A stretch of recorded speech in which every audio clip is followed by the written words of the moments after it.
मोहन ईमानदार और मेहनती होने के साथ भोला भाला भी था। वह अपनी लकड़ियां रोजाना काट के लाता और अपना गुजारा करता था। उसके घर में कोई भी नहीं था, वह अकेला ही था। लकड़ियां काटना, बाजार में बेचना, घर में राशन लेके आना, पका के खाना, वह सारा काम खुद ही करता था।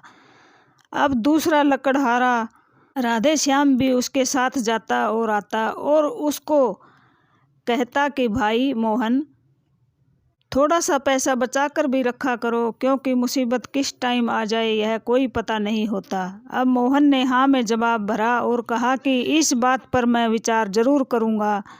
मोहन ने अगले दिन फिर लकड़ियाँ लेने जाना था, क्योंकि उसको पैसे बचाने की थोड़ी सी चिंता होने लगी। पैसे बचाने की सोचते सोचते मोहन सो गया और सुबह क्या देखता है कि बहुत ही तेज बारिश हो रही है और 3 दिन तक बारिश पड़ती रही। लेकिन मोहन के घर में तो कुछ भी खाने को नहीं था, क्योंकि वह कुछ बचाकर ही नहीं रखता था। रोज बेचकर आता और रोज ही लाकर खा लेता था। भोला था बेचारा। अब 3 दिन बारिश बंद होने के बाद वह लकड़ी काटने गया और उसमें लकड़ी काटने जाने की भी हिम्मत नहीं थी। लकड़ी काटना तो बहुत दूर की बात। गिरते पिटते मोहन जंगल तक पहुंचा और एक नदी के किनारे पर लकड़ियां काटने लगा। अब वह बेचारा 3 दिन से भूखा था और लकड़ियां उससे कट नहीं रही थी, इसलिए हाथ से छूटकर कुल्हाड़ी उस नदी में गिर गई और वह पेड़ से उतरकर बैठकर रोने लग गया। अब उसकी चीख पुकार सुनकर जल का देवता बाहर निकला और मोहन से पूछने लगा कि आप क्यों रो रहे हो भाई। मोहन ने अपनी आप बीती सारी बताई और लकड़हारे ने कहा कि मैं डुबकी लगाकर देखता हूँ, अगर आपकी कुल्हाड़ी मिल गई तो ज़रूर लेकर आऊँगा। जल के देवता ने पानी में डुबकी लगाई और एक कुल्हाड़ी लेकर आया। मोहन, देखो यह तुम्हारी ही कुल्हाड़ी है क्या? नहीं नहीं, मोहन बहुत ही ईमानदार था। कहने लगा कि जल के देवता, यह तो चांदी की कुल्हाड़ी है, यह मेरी नहीं है।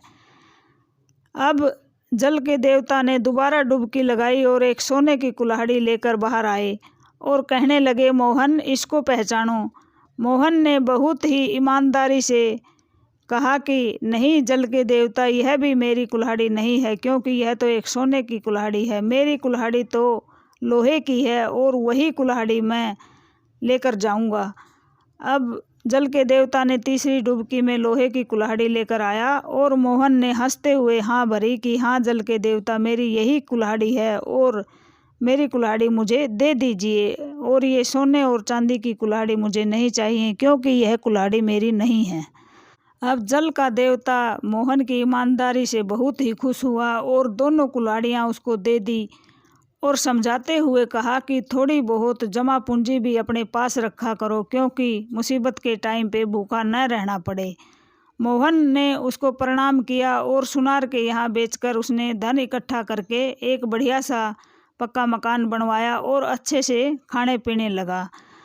अब यह बात एक दूसरे लकड़हारा जो मोहन के साथ काम करता था, वह बहुत ही चालाक था। उसने तो बहुत पैसा इकट्ठा कर रखा था और उसके कोई कमी नहीं थी। लालच में आकर मोहन की तरह ही कुल्हाड़ी को पानी में छोड़ दिया और रोने पीटने लगा। अब जल का देवता निकल कर आया, उसी तरह वह चांदी की कुल्हाड़ी लेकर आया, तो वह लालची होने के कारण कहने लगा कि यह मेरी ही कुल्हाड़ी है। अब जल के देवता ने उसका सारा अंदर का लालच अपनी विद्या से पढ़ लिया और समझ गया कि यह तो मोहन को देखकर लालच में यहाँ पर ढोंग करने के लिए आया है और वह भी कुल्हाड़ी इसी तरह पाना चाहता है।